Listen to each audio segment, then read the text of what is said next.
Hello, welcome back to what once was Wickerson Studios, and my name is Michael Wickerson, and I would like to introduce the work that's happening by a group of international developers, Daniel Christev and Peter Davis and Michael Wickerson, regarding a project called The Dominion. We have recently been working together, back end, kind of in the middle, and front end, and we will be releasing a very interesting website and open source GitHub, which is actually available now, um, to get at what we're doing mathematically in Grasshopper. And we're extremely excited, and we've started with this very simple um, project called The Dominion. My face is on the middle of it, and it's dealing with a conic solver and these 18 nodes. And what you'll find in the package manager, if you go to Rhino and you type in package manager, Rhino 7, you'll have to use the Yak plugin otherwise. You'll find that you're able to go down and scroll, and even though it's called Dominion, it actually has a D as a prefix or a word before it with an underscore. You'll be able to go into here and see Dominion pop up right here. And you can load that in by installing, and you'll get these 18 nodes. Now, these nodes are very specific to solving quadratic equations as they relate to circles, inner and outer tangents, to conic forms building by 5-point solvers. There's one in here as a conic type for analysis. Daniel Christev has made quite a few GH files that are very condensed in with each and every script, and it's pretty simple to start. And using those beautiful curves coming from hyperbolas and parabolas, and then actually accessing angles and analyzing angles, you'll find that these nodes are extremely powerful. That's not what this video is about. We're already a couple of minutes in, and what I want to say is that Daniel and myself and Peter are going to continue to work as things are developed by my wife, Beth Wickerson, on the presentation of that. We're going to keep kind of forging forward on a sense of finding new curves and new beautiful shapes. Now, all of this is staying pretty two-dimensional, but when you start to imagine these as revolutions around axes or curves that revolve around their own derivatives, and higher order derivatives, you're going to find that this is pretty outstanding, pretty beautiful, and pretty endless. So what I have going on here is the next step of where I'd like to go, even though Daniel Christev's focusing on linear algebra, I'm focusing into calculus, and before I get into derivatives and integrals, I still want to deal with continuity and certainly want to deal with limits. So what I have here is a lot of little scripts that are running through data recorders, which I find very interesting as of late, and I enjoy pulling things into simple animations. I'd like to show you in a nutshell what's happening here. And I'll do this will be a longer video, but as an overview, you'll see it's fairly simple. I can grab everything within this system by plugging in here. You'll see everything that's happening. Graphs are being built. All the data is being recorded. The functions are being recorded. They're changing. Some are amplified. The first section is dealing with limits and going through the concept of limits as a cornerstone in calculus. And as we think about things in intervals, what do things tend to be? Now, traditionally in mathematics, you would solve these equations algebraically, and you would end up with a point of where this is tending to, let's say, a positive 1/4 in this direction as x goes off to infinity. But that's not what I'm interested in. I actually am interested in the curves as the graphs themselves and being able to manipulate those. So as we first start to consider, what I'm going to do is I'm going to go into all of this. Well, maybe I'll leave it on. It might be too confusing. Let me go into all of this and not erase, but take it to disable. And we'll enable things one at a time. What happens here is I go into the first set of limits and I decide to graph in Grasshopper. This is all prior to pulling into C# and Visual Script Studio, which is something I want to do on my own. Proof check that with all the work of Daniel Christev, because he's really an expert at it. As you can see here, we have a limit of x squared minus 1 over x minus 1. And that's pretty hard coded in there, and the limit goes to 2. So when you start to think about this forward, you can see it produces a line that actually exists on a slope, on a negative slope, actually a positive slope, not negative. But x cannot equal 1 because you'd be dividing by 0, so technically nothing exists at this point, so I'm indicating it by that circle. So I'm finding a way of graphing in that equation using the expression node prior to going into any programming language, producing my curves at the points where they don't exist, and then I've taken it further to what I was doing to build icons in the Dominion a little earlier, and I've activated it by this very interesting script here, which you'll see basically produces a split curve that gets rid of all this data around here, crops it out as a little bit of funkiness, lofts the forms, makes them a little thicker, and I'm able to actually produce an icon through the aviary plugin, which there it is. There's the plugin that's been produced. You can see indication of that point that doesn't exist in that circle. And then I can produce that by a quick bake into a BMP or a bitmap or into an SVG. And you're left with this function that operates, and I'm not sure why it's been cropped outside of that circle. Probably haven't grabbed the geometry of this rectangle, which I need to do, and put that in with a little plus. I must have been playing around with this. I'm sorry, it's a little confusing. Needless to say, that's what I've selected.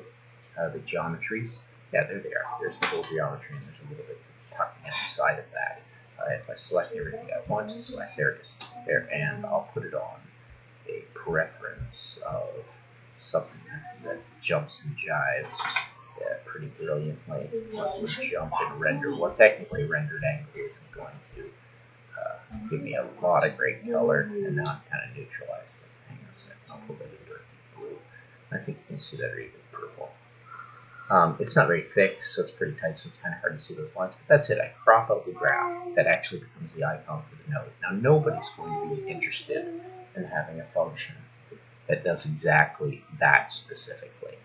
And I can totally understand. I think I have it so only solids are showing up as opposed to everything, so it's probably best to just leave on everything.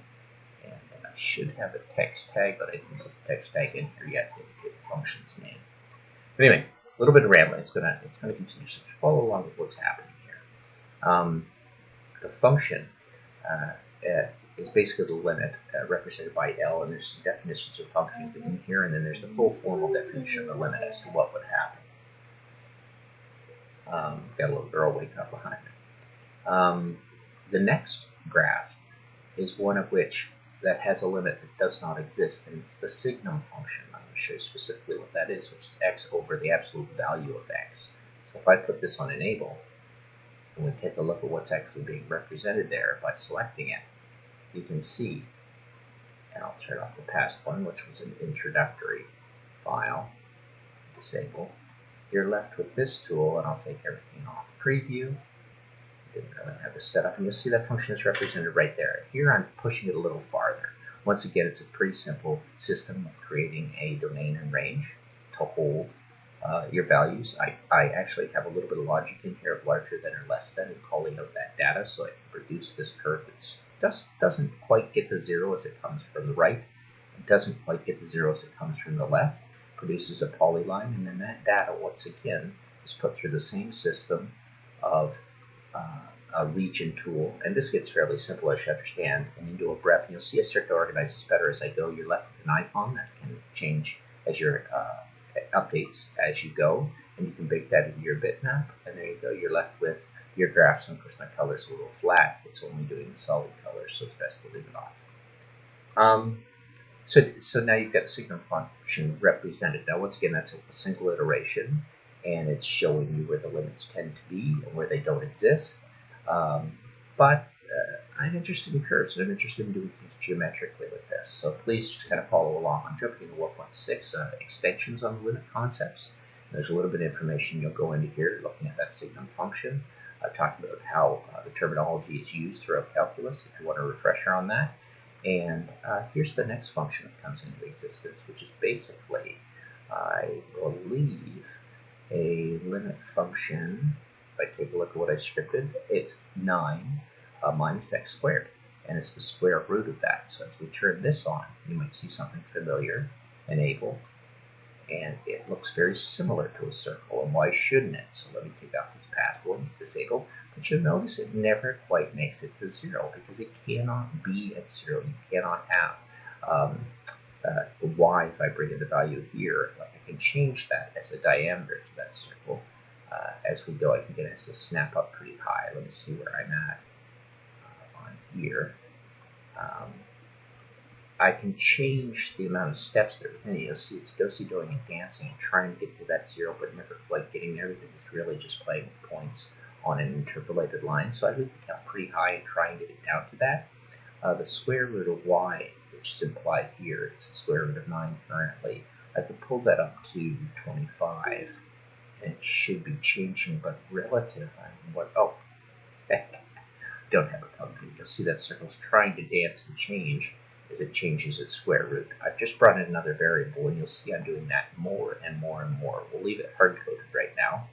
And then I take it once again through all the geometries. I do a little bit of funky work. This is basically just building the graph, the vector graph that pushes out from it. And anytime I do a vector, I have to put it in a vector display. That's actually what's there. For some reason, the vector display is not coming up when I click it. All the geometries are in here, and then the text tag's on here, and you'll see I start to gain a little bit of control of where I want to put that function to get it out of the way.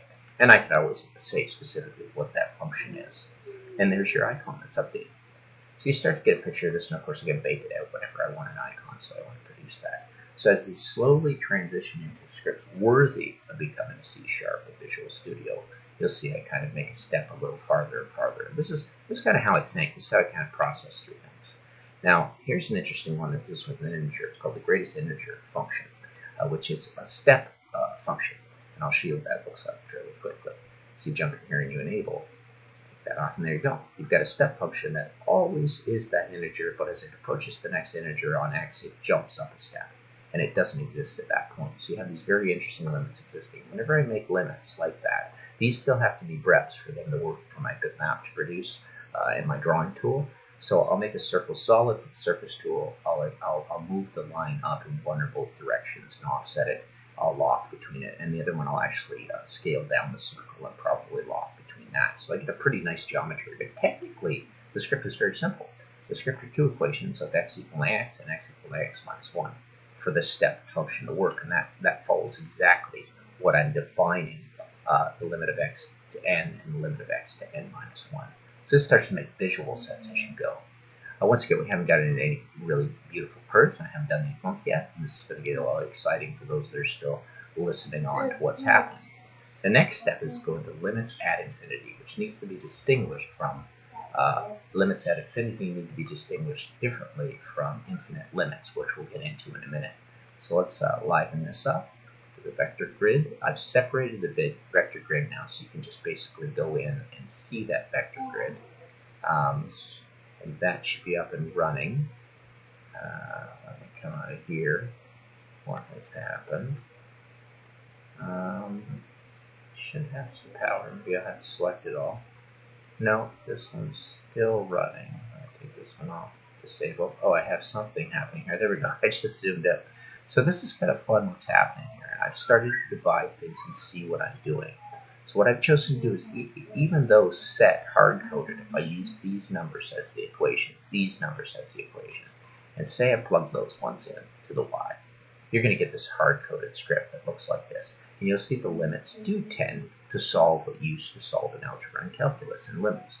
It tends towards 2 in both directions as the value, as it goes to negative infinity and goes to infinity. But I've graphed this nice little grid, kept it separate. The vector grid is what runs around here. You can see it there as I unselect it. And then here's the script that would run. But what I've done is actually say, where in this script can I start to jazz up a bunch of variables, A, B, C, and D? And I've actually gone so far as to put it through a data recorder, which is something I like to do in oscillating it through sine and cosine, just to make this kind of jump and run. But we'll talk about that in a minute. So this script goes through, and then what I'm doing is I'm grafting the brep. I'm doing a loft to the graph, and then I'm doing a loft to the other brep, and then I'm pulling it through the create bitmap or SVG file when I'm doing a visualization here, which is what you're looking at. And I still can play with moving around that slider. But now I'm playing a little more into the fourth dimension of my models. And as I amplify this, but as I plug in the node, you can see I start to have control over how I'm changing that equation. You see it's kind of blasting out as it hits points that can't exist, or it's going to asymptotes up in the y direction so high. And there's a lot to play with in there as you start thinking of making curves. And this isn't so much for the product designer or architect right now, but this is really getting things down to a level that you can start to do something with. You can engineer with, you can do some physics with, you can certainly play with computer programming and think about the math which is in here. So the structure's happening, so it's going to be very easy to step into C# in Visual Script Studio. Let's turn that one off and let's jump onto this one. Let's just plug them all in at once, which could be fun.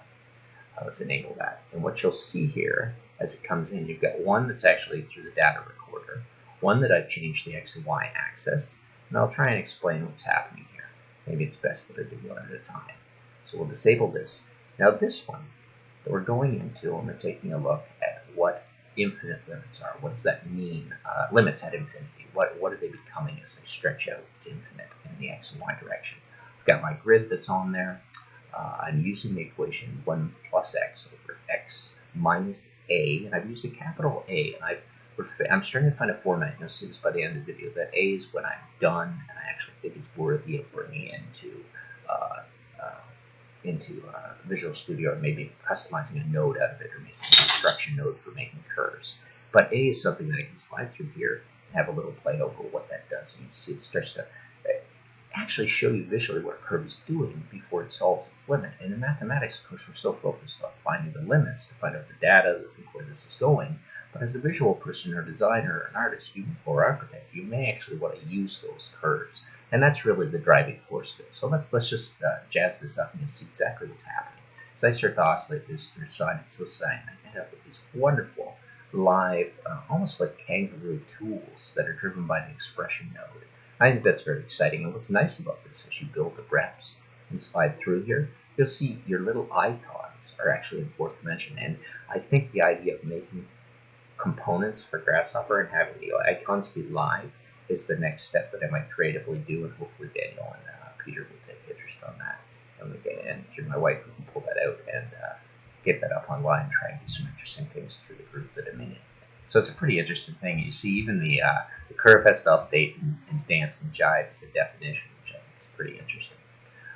It's not so important that you use the Wickerson func. It's more important that you kind of understand what's happening here as a curve as this slides through, and as we start to make sense of the coefficients or the variables. And you can see how beautiful these curves can end up being, depending on where you put them. If you kill them, by bringing them back to zero, then you're going to go back to kind of a base form of that script. But I'm trying to make them as exciting as possible and make my scripts more and more interesting to write.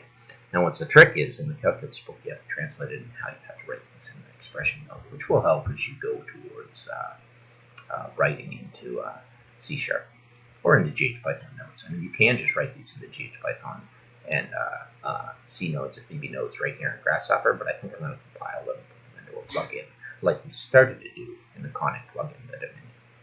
Let's just take that one to disable. Let's put on the next one, which is pretty interesting.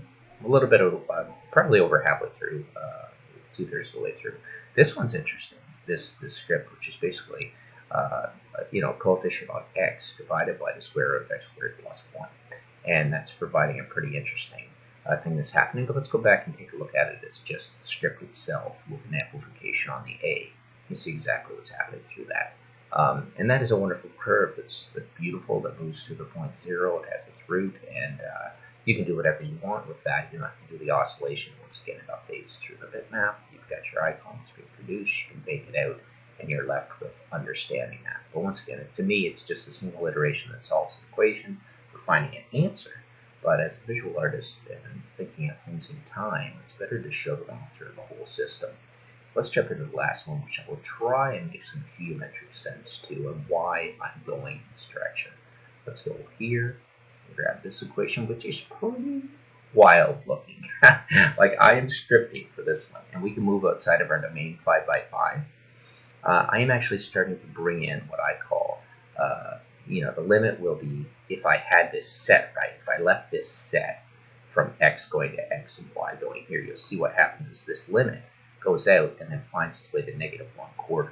Well, that changes as you change the coefficient positively or negatively in relation to k, which is actually not a coefficient, it's the higher order exponent, like that's up to exponent 5. So if I bring that up to exponent 5, you'll see those there. If I bring it up to 6, it's going to jump in the positive direction. You find that these are even or odd. If I bring that down to 4, you'll see you get it down to 3, you'll see you get another shape. If I bring that down to 4, you'll see you get another shape. So very interesting. Let me just jump in here and start another number slider and put that one in so we can use this one. And we'll go back to the 5, which is quite beautiful. And then what I'm going to do geometrically is a little acrobatics here, not too tricky. Switch my x with my y. And what I want you to think of that is a profile curve on the base. Now, if that was put through an axis going up in the y, that would be a beautiful vase with a very tapered, flat tip. If I was to take it to 6, that would even be even more so, and that limit would get smaller. The opening to that would get even tighter. Now, this is the key of this lecture. If you stuck around this much, is imagine that not just made and then translated into metal, steel, bronze, aluminum. What if it was manufactured through WAM, welding-assisted arc welding, welded arc additive manufacturing? So you have your shapes directly driven by these curves, and as you slide through these, as they go right or left, it really doesn't matter if they're just profile curves. You'll see that the top starts to open up and you get a more conservative form of a pot, more open vessel pot, all the way out. And look at this curve as we move. Does that not look familiar at 1? Does it not look very familiar at 0? Let's leave it at 1 and see if you recognize what that curve is. And if you don't, let's just shift it back to what it was. And it is an exponential curve. It's absolutely beautiful. I think actually it looks better at 0 because watch the direction. There you go. And a beautiful exponential curve that's running up to its infinite limit. As you switch your x and y, you have to consider what that means. So I'm going to take this one and add it to this group. And I do think of it as positive and negative, so sometimes I do this, and your number sliders can be controlled if you don't know by editing, by choosing even or odd integer, and it'll default to integers. You could go into here, but it doesn't make sense to send the exponents. Once you send the exponents into the rational numbers, it gets pretty wild. So that's it. If I take that one and plug it up into here, you'll see how that one's actually behaving in do-si-do and dancing as it's revolving through. I think that's pretty interesting. But the main point of this is think of this as a fabrication tool. So I really like what that's going to. So let's take these 3 and let's turn them off. Actually, I'll probably leave my my graph on. It's nice to live because it's actually update as you go. So let's leave that, and let's go into this one here, and we'll go to enable, and there it is. There's this script, and it moves outside as well. Very interesting thing that's happening. These look the same as they go to -infinity and to infinity, but there is a difference in sums related to sums and differences. Let me just go and fix this a little bit. I just caught a little mistake in there. I can't find it in my script. It's just function and the letter R. I want to fix that. But this script, if you look at it, actually has different limits, and it's quite beautiful in what happens. So as we take the coefficients through and change that, this curve starts very simple. It's a nice straight slope as it straightens out, but as I bend it, look at that. What a recognizable curve that really, as we set it to its 1, if I just bring it back a to 1, I think what I'll probably do is change this to integers so that's manageable. As we snap it back to 1, you'll see that it is moving off in this direction to solve its equation at 1/2, which is right there. But it tends towards infinity on the left side, just keeps going up and up and up. So there's a nice little example of being in here. And there's also a great example of using the algebraic trick needed to render the limit obvious. You multiply the numerator and denominator by the conjugated expression. So you take the expression that's in here and you swap this negative for the positive, and then you can divide the numerator and the denominator by it, do a little bit of algebra. You can get rid of the 0 on the bottom, and you end up finding that this solves 2 different limits on as it moves off in each direction, limits to infinity. It's very interesting. And then that's put into the same framework of following the box, form around it, the graph on it, doing a little Wickerson studio funk, which is kind of fun. I just have that in there as a little toy to kind of play with. Look at that curve. I mean, that's something I haven't produced haven't really produced mathematically dealing with a kangaroo, but it's nice to think of these. What I'd like to do is get people realizing that as we get into higher order derivatives and integrals and start to with sections of incredible 3D forms and relating to one another, this becomes conceptually pretty infinite and complex and mind-blowing realm, which is why I'm persisting in doing things like this. So what I have yet to do, we'll disable that. We'll go into here and we'll take a look at infinite limits, which are a little different.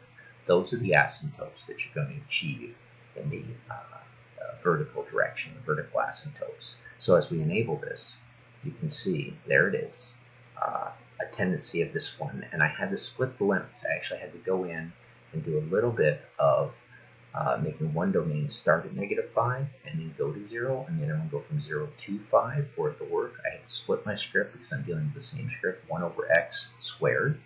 And that produces this very familiar form as it goes up. So what I want to do here is just let me take this one to preview off. You start to see the curve.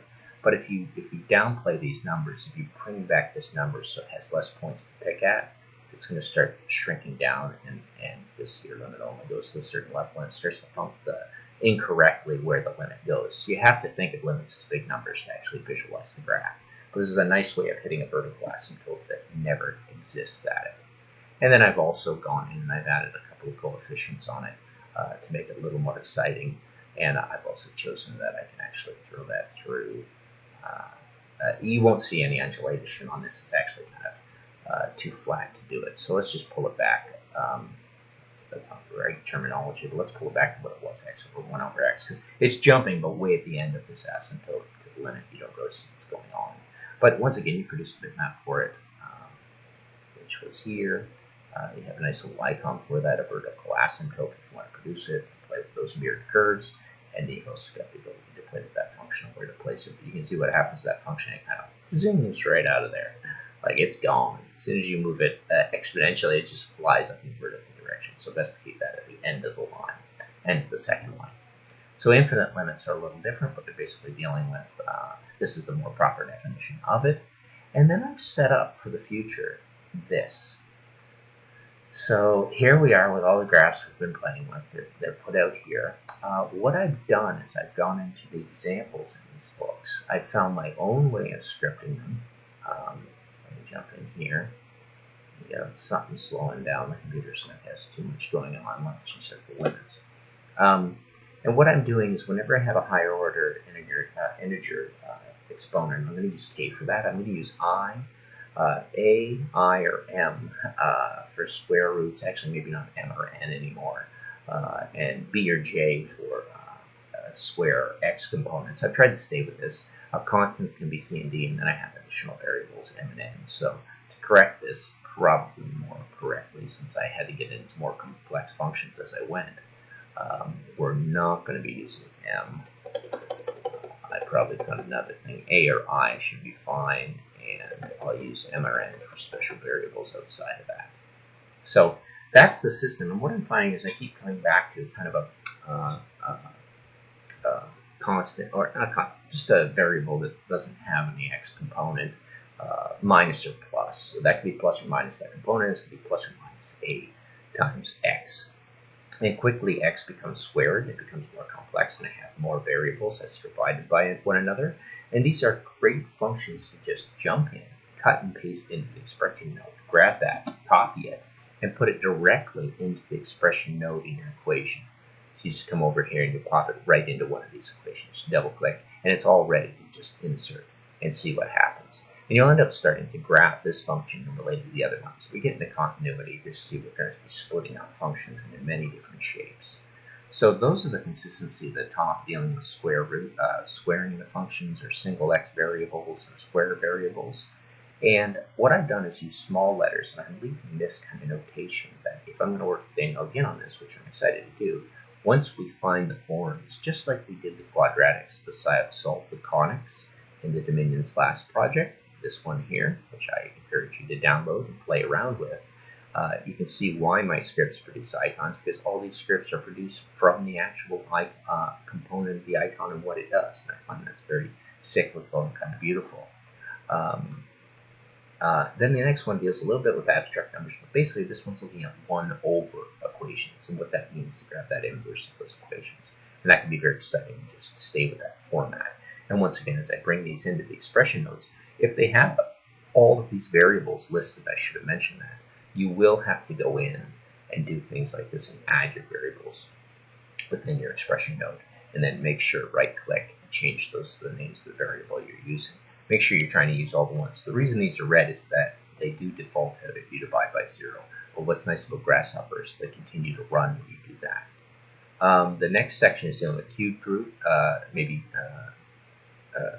cubed, or dealing with not the cube root yet. Yeah, just cubing the function and putting some variables on there. Then I'm dealing with the square root of a function, and actually one of the higher orders. So if I say k has to be an integer exponent that's higher than 3, I'll indicate which one an integer value I'm actually recommend using for it.